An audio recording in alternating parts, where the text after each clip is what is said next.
call this meeting to order. Ms. Gary, roll call, please. Mr. Cordray? Here. Mr. Rossi? Here. Mr. Sousa? Here. All right, if you would please stand for the pledge. I pledge allegiance to the flag of the United States of America and to the republic for which it stands, one nation, under God, indivisible, with liberty and justice for all. This time I'll go ahead and make a motion to approve the clerk's journal and accept the tapes as the official minutes of the July 1st, 2020 trustee meeting. Second. Mr. Cordray? Yes. Mr. Rossi? Yes. Mr. Sousa? Yes. All right, bills before the board this evening. Make a motion to approve the EFT direct deposit vouchers 118-7040881 through 118-7040961. Second. Mr. Rossi? Yes. Mr. Sousa? Yes. Mr. Cordray? Yes. Motion to approve payroll withholding checks 322-41454 through 322-41476. Second. Mr. Sousa? Yes. Mr. Cordray? Yes. Mr. Rossi? Yes. Motion to approve check numbers 81685 through 81770. Second. Mr. Cordray? Yes. Mr. Sousa? Yes. Mr. Rossi? Yes. Motion to approve checks 81701 through 81741. Second. Mr. Rossi? Yes. Mr. Sousa? Yes. Mr. Cordray? Yes. Yes.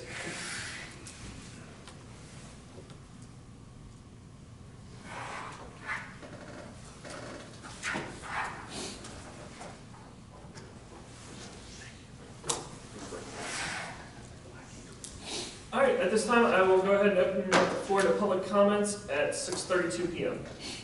Can I make one from here? I don't get the meeting up. Do you want to just buy the microphone, Mr. Phipps, just so that way we can get it on?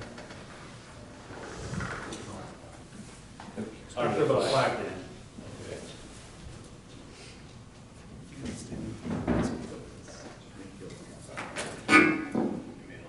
Well, I guess tonight you guys are going to be voting on your CBD oil, putting an amendment to the zoning commission. The zoning, is that what I read? Yeah, we'll be Okay.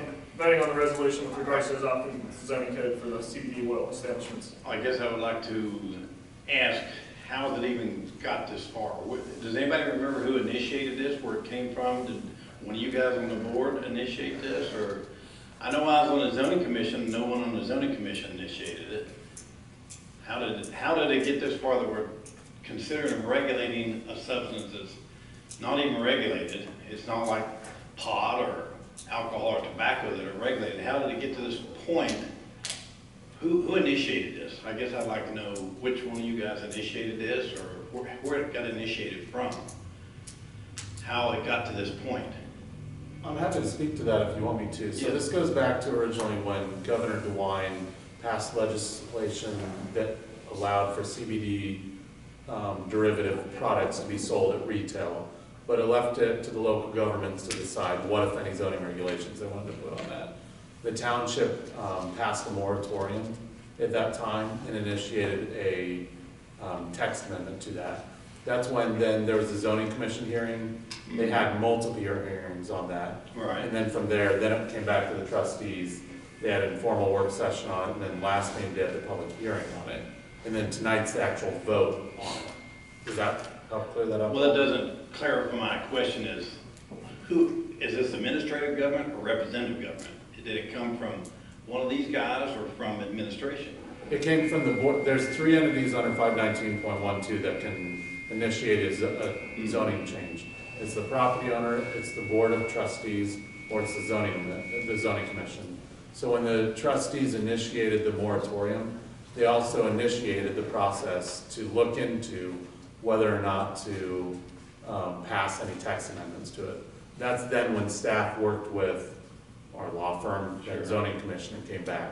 So ultimately it was the board of trustees, when they passed the moratorium, that initiated the process to enact a text amendment for it. So in other words, it was really more of a administrative process rather than one of these guys saying, hey, I would like to put a moratorium on it. No, actually, I believe, if I'm not mistaken, we had a meeting when that moratorium took place back in December, if I'm not mistaken, where we had that discussion, and I believe even the comments from myself and Mr. Rossi were that we did not want to delay this for the full year.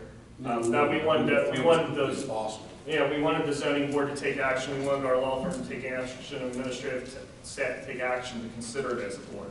So they did operate under our direction to move this process along. But that's, as to who initiated it, it's the Board of Trustees when they passed the resolution enacting a moratorium and directing staff to initiate text amendments, to evaluate whether we wanted to do anything.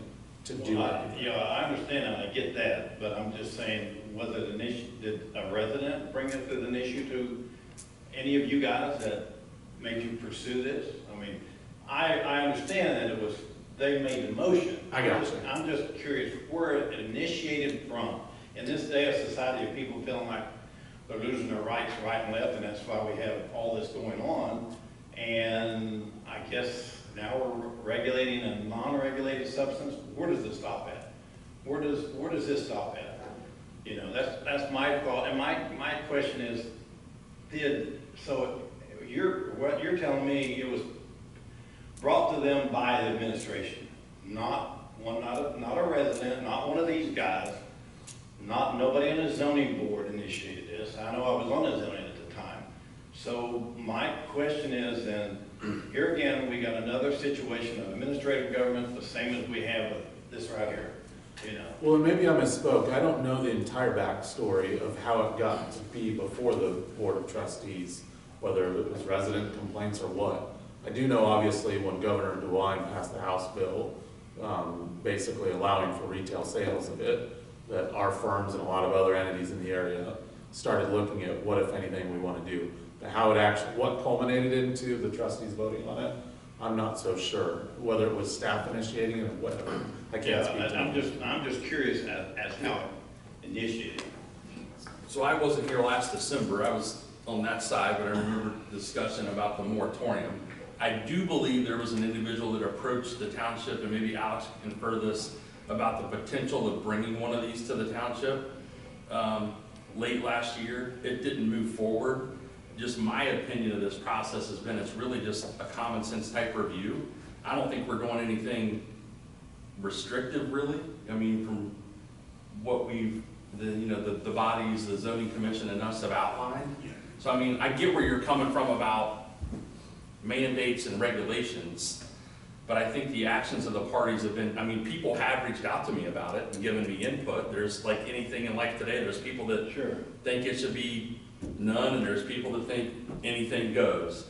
But I wasn't sitting here in November or December when the one-year moratorium started, but I don't think this has been anything more than just a common sense approach to something that's new in the landscape of business environment. I think the concern is it's so new as to what, some people have a concern as to what it really was. And yeah, do we really need to do something about it?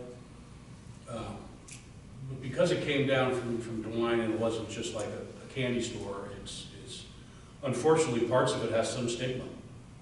And I think that as loosely as we could possibly do it, we just wanted to address, and it was a little bit more restrictive in its first form. If you read the meeting minutes and saw the video, and it was, yeah, I don't think it's a good idea. I think we all agreed to regulate the number of them, and to see you can't have more than so many per, I think it was per resident. And as loosely as we could where, I mean, I think a lot of people don't know a lot about it. So they're gonna see CBD and, well, that's pot. They're gonna have cannabis, well, that's. Oh, sure. And but some of us know that that's not the case, and other people don't. Right. I don't think you're gonna see a bunch of potheads hanging out behind CBD. Oh, no, of course not. You know? I don't think so either. I think it just, I think there was just some stigma with it still as to what it is. Yeah, Things can always change too, and it can always change this as it becomes more, if it's gonna become more mainstream, I'm assuming it will, and then you relook at it again, and you don't really need to. For sure, but it's way easier to put a law on, it takes an act of God to get it out. You know that. I'm just curious as to, so in my mind, I'm trying to, and the way I see it, it started not from one of you guys, or not a trustee, or not even anybody from the zoning board. I just question how we got this far and why we got this far. And yeah, you are being restricted because you're considering restricting the numbers of how many you can have. Well, I don't think we did restrict the We number. we removed that. Yeah, Did you so remove the that? number, yeah, the Okay. number's not The restricted. restrictions are 500 feet door to door of CBD to CBD, 500 feet not within 500 feet of a school, and if they're within 500 feet of a church, a township property or park, it'll go through a review by the township, which would be. But you're still restricting a substance that's not even restricted, you know. Yeah. Even one of your zoning board members. I mean, alcohol's legal. There's a limit to how many we can have, right? I mean, strip clubs are legal, but we would review those type of Yeah, businesses coming to our but that's a council. restricted substance. This isn't a restricted substance, it's not alcohol or tobacco or even medical marijuana, which we know how that come to be. I think it's regulated somewhat, isn't it? Yeah. And I think, I asked Ben, I think we talked about this, is what some other communities were doing. Some weren't doing anything and some were, and that's why the discussion opened. Yeah. I do want to say one thing. I want to push back on this notion that somehow the administrative staff is running the township or that we're at their beck and call, because I think that's what you're getting at. And what the administrative staff has done, and they did in this case, is they did their due diligence. They had something that came down from DeWine, did the research and brought it before the board initially to put a moratorium on it and said, let's research this and discuss this further, which we did. We voted on it as a board, made that decision. And then we sat here and had multiple meetings, and we had absolutely the opportunity as a board to decide which direction we wanted to go. We could have, and we still can, we can vote this down and say, nope, we're gonna leave it completely open, unregulated as is, or we could have voted to make it as restrictive as possible. So I think it's really unfair to the staff to sit there and say that somehow they've concocted this resolution, this law that this board isn't aware of, that we haven't had any input on, and we're just passing this blindly, which I think the minutes will have reflected that certainly wasn't the case. Well, I don't appreciate you assuming what I think at all. Here you go into your automatic attack mode, which you seem to be known for. I don't appreciate you assuming what I think at all, Daryl. I was just asking a question to try to get to satisfy my mind where it came from. I wasn't attacking anybody. You are always in the attack mode, not me. So I don't appreciate that at all. So thank you guys for your time. You want this game?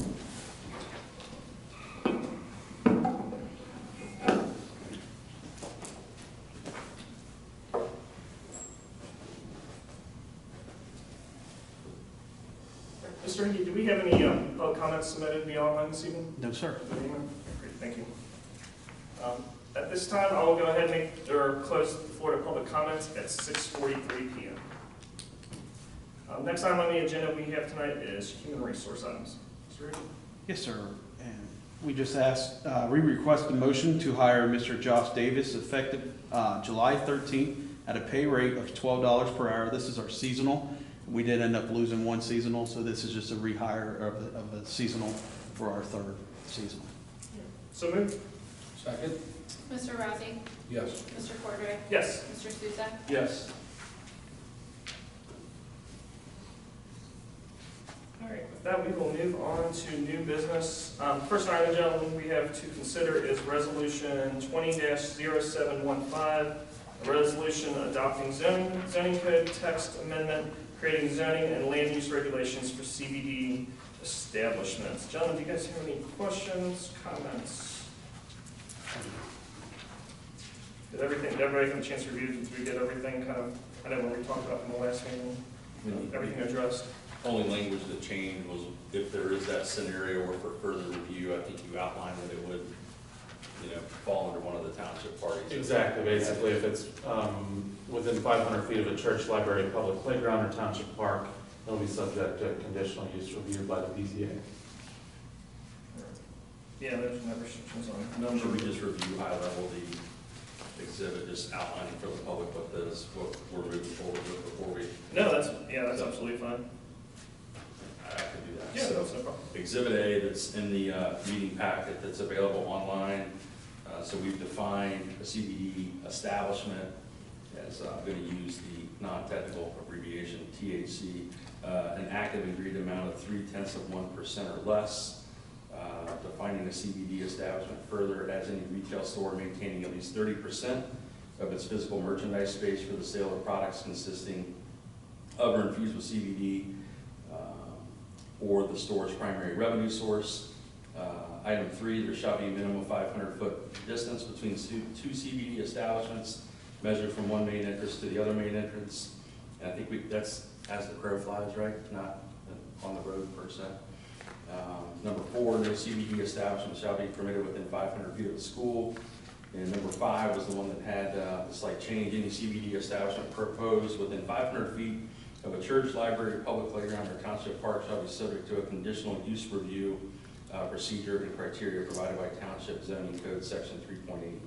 Number 6, CBD establishments proposed outside of 500 feet of a school, church, library, public playground, or township park as otherwise regulated above shall be permitted only in B1 Neighborhood Business District and B2 General Business District. CBD establishments shall not be permitted in any other zoning districts.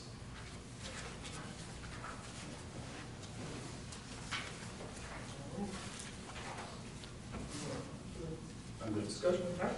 Then I'll make a motion to approve Resolution 20-0715, a resolution adopting zoning code text amendments creating zoning and land use regulations for CBD establishments. Second. Mr. Souza? Yes. Mr. Rossi? Yes. Mr. Cordray? Yes. So the next item on the agenda is Resolution 20-0715A, a resolution approving the provision of police protection services to the Village of Mainville, ratifying the contract previously executed by the Township Administrator on behalf of Hamilton Township and declaring an emergency.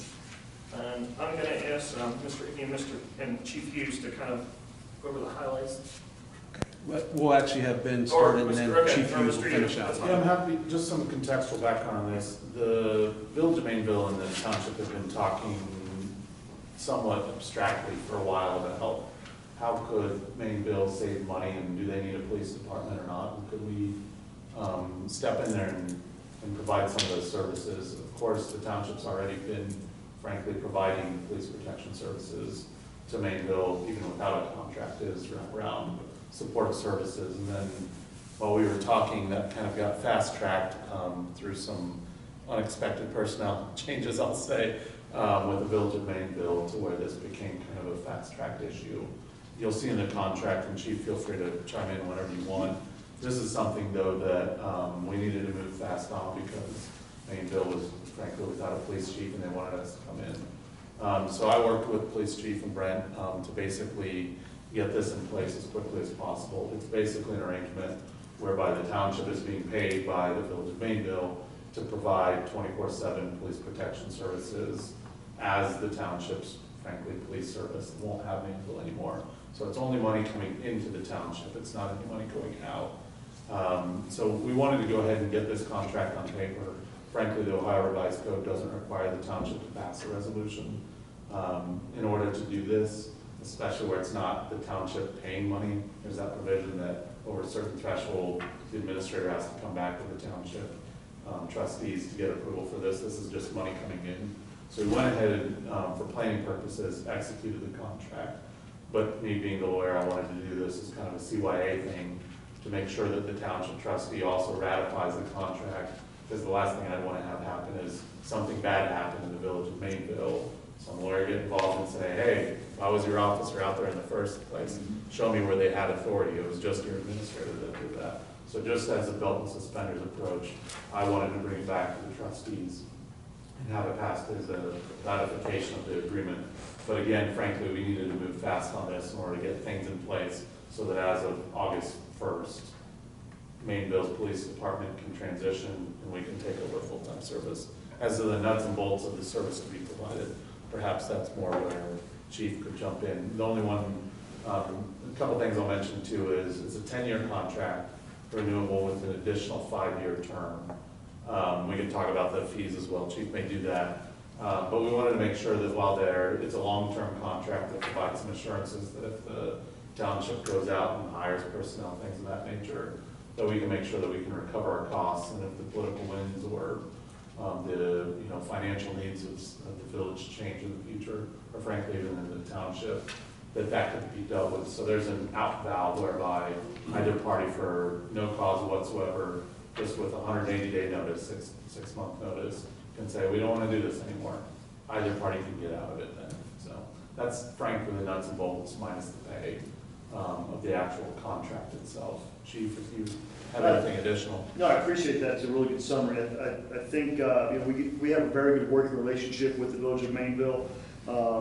Just some statistics, we average about 47% of their responding to their calls for service as it is now. So that's a response. We don't actively patrol it, and the village elected officials were looking at what would it take to get the patrols incorporated into our village instead of just responding. So that's where this agreement kind of came from. We appreciate the response. We've been doing it this way for, I think, about 2 decades. But how do we get the patrols incorporated? So that's kind of some more of the backstory to how the agreement came to. I did have a couple questions. First one being just, so we're going to be hiring another officer to basically fill that area. Is that what we're looking at? To basically fill the gap in Mainville, so to speak? Yeah, so essentially the agreement is set up to cover the cost of an additional police officer. What that really does is that allows us to fill those shifts, and they being the village, we have 4 people on patrol. They're paying for 1 officer, but they're really getting the full benefit of the entire agency, right?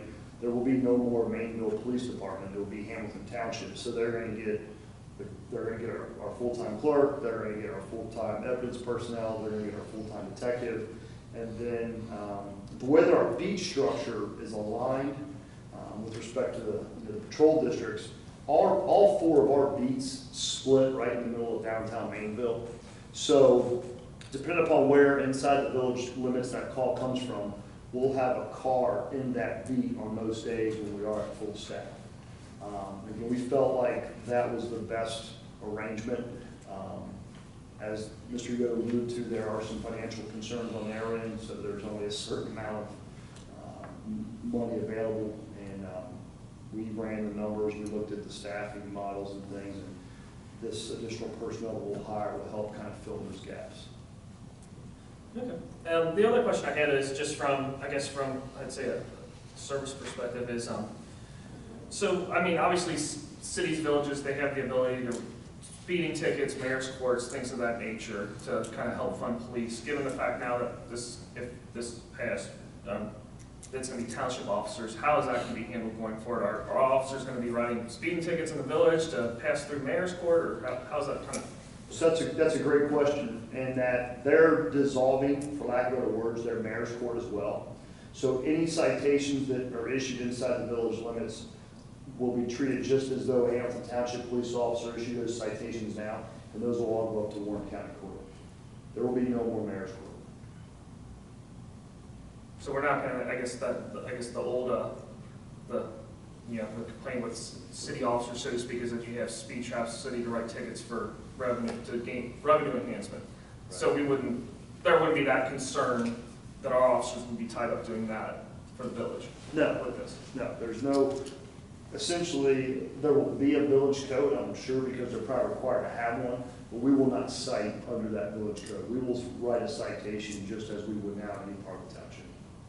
There's no, if we write a citation inside the village limits, that money is not going to a mayor's court. It'll be going to the county as it currently is. The majority goes to the county. The overwhelming majority, yeah, goes to the county. I haven't ran a statistic in a while, but it was about $12 of a citation comes back to the township. So, yeah, the majority goes elsewhere.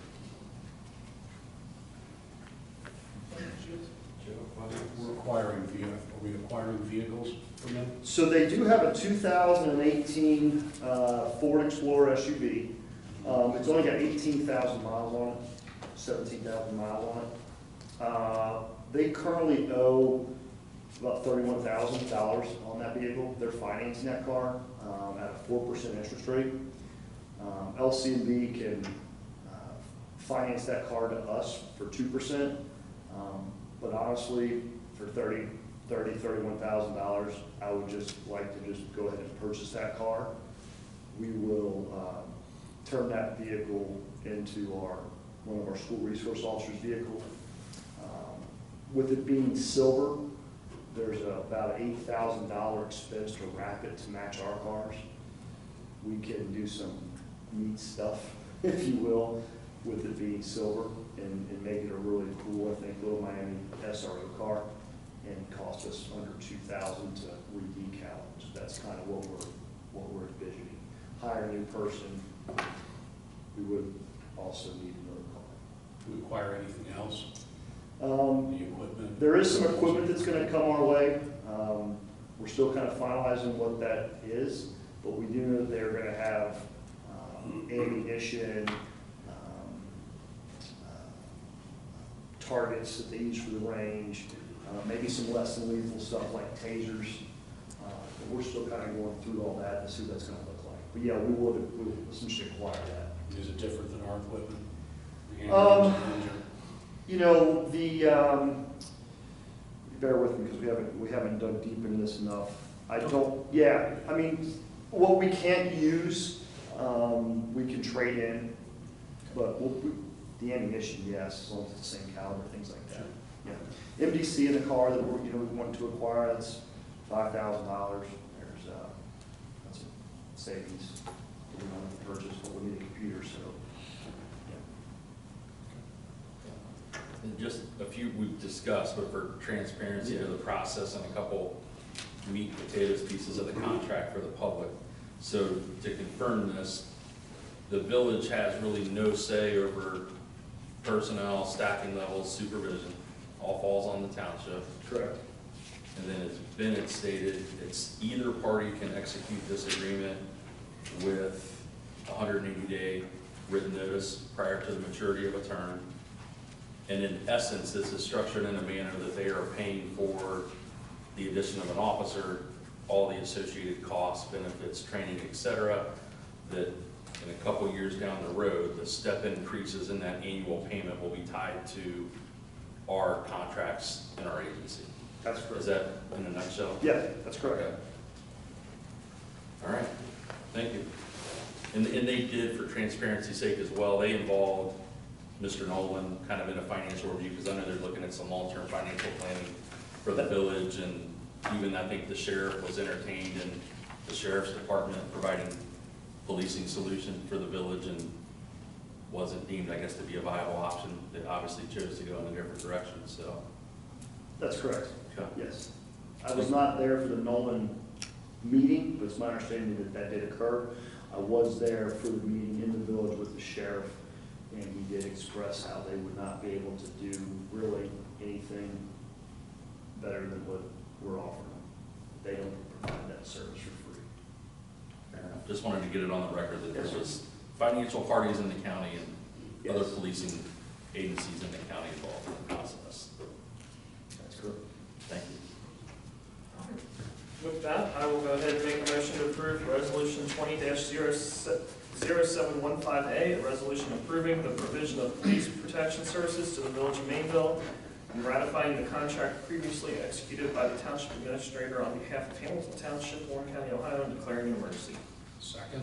Mr. Cordray? Yes. Mr. Souza? Yes. Mr. Razzi? Yes. Mr. Cordray, along with that, if we can go ahead and have, request a motion to have Police Chief Scott Hughes to post an additional police officer position within the next 7 days. This posting will be advertised for 30 days. And this is the supplement for the. This is the supplement for it. Did you guys have any questions? Yeah, we're being compensated for that. We are. All right. So moved. Second? Mr. Souza? Yes. Mr. Razzi? Yes. Mr. Cordray? Yes. Thank you. Thank you. All right, the next item on the agenda we have tonight is the Fiscal Officer's Report. Mr. Weber? Yes, thank you.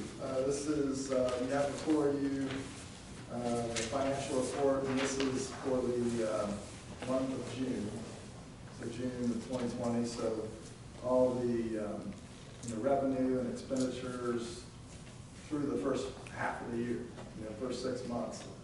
So 50% of the year being complete, and to date, the budget, I should mention, around $12.1 million. The revenue to date received is 55.6% of the budget, which is $6.74 million. And then expenditures to date, just at 46.3%, which is $6.23 million. We have an overall cash balance right now at $11.69 million.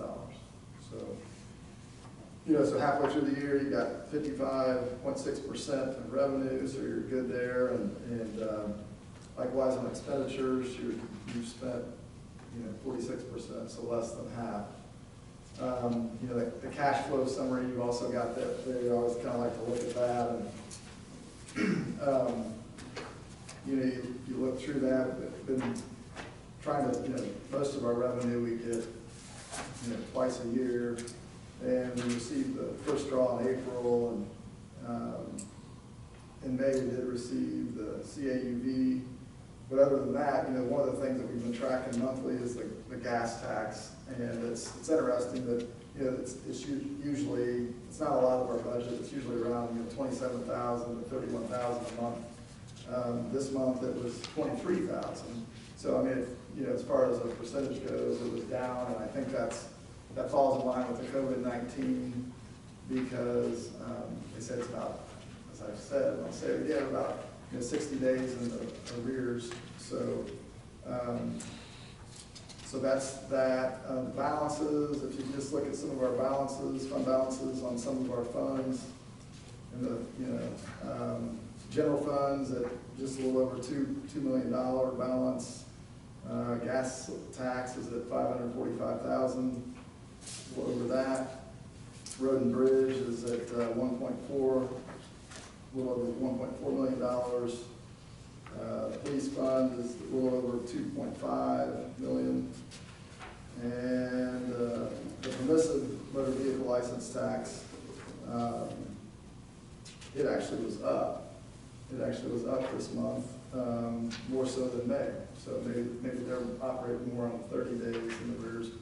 But it's at $501,000 in that area. And you've got the fire and EMS fund at a little over $3 million balance. I believe that was, and the road buddy fund is around $445,000. So I think things are looking good from my perspective. Did want to mention too, that good news, and I certainly had nothing to do with this, but I want to give credit where credit's due. We got a letter from the Ohio auditor, and the 2019 audit was found to be acceptable, and no modifications required. So that's a great thing, and want to congratulate the board. And since I was not fiscal officer at the time, previous fiscal officer Jim Hunter, and also shout outs to Brent administration, because I know you guys do the hard work, and also special thanks to Ellen Horman, who does really a great job as deputy fiscal officer and keeps me in line, and Kelly Krieger. This audit had a lot to do with our human resource officer. It had a lot to do with public records and payroll. So congratulations to everybody, and it's exciting to see that. And anyway, so if you have any questions, I'd be glad to try and answer them. Pretty thorough, huh? Thank you. Thank you. All right, gentlemen, next item on the agenda, we have the administrator's report. Mr. Hickey? Yes, just got one thing to bring up. I was hoping to bring some real good news, but it got set back a little bit. But We did get a call from Barrett's and Warren County Engineers Office. They are going to start resurfacing West Winding Way in Nunner. It was supposed to start today, but something happened at the asphalt plant, so it's looking probably Friday, Monday before we get it. But still good news. But I was hoping to bring the good news that half of it was done tonight. But just wanted to get that out so everybody's aware of what's going on. And that's all we've got. Great. Yeah, and I noticed too, we are getting the bridge over Brook, I think, is getting repaired and done. Correct. Correct. Still tentative for fall, but they are kind of on schedule as of right now. Of course, weather or parts can still delay it. Yeah, and hopefully cross our fingers, I think the bridge on 48's on track as well. The weather's been Is it close? hooked up. The one down, Yeah, it's, Yeah. is it close to? I think it's supposed to be done by the end of August, if I'm not August. mistaken. August? Yeah, late August. Yeah. 75 or 80 days, started about beginning of June, we're about halfway. All right, gentlemen, next item on the agenda we have is trustee comments. Mr. Rossi? You know, I don't have anything tonight. There was a lot of activity in the township over the 4th of July weekend. I trust that you guys were hopefully not too busy. Other than that, It was easy for me. Fire chief, not so. yeah, it was, and I know that I can speak on behalf of the industry, that was nationwide. Those reports in the nationwide, it was like that. A lot of the huge retailers have sold out because of the lack of public displays. So, but that's really all I have to do. Mr. Souza? No, just unfortunate, you know, a couple full-blown structure fires the last couple weekends in the community, but kudos to you and your staff and all those assist in mutual aid. Thank you. Couple minor injuries, but everybody's okay.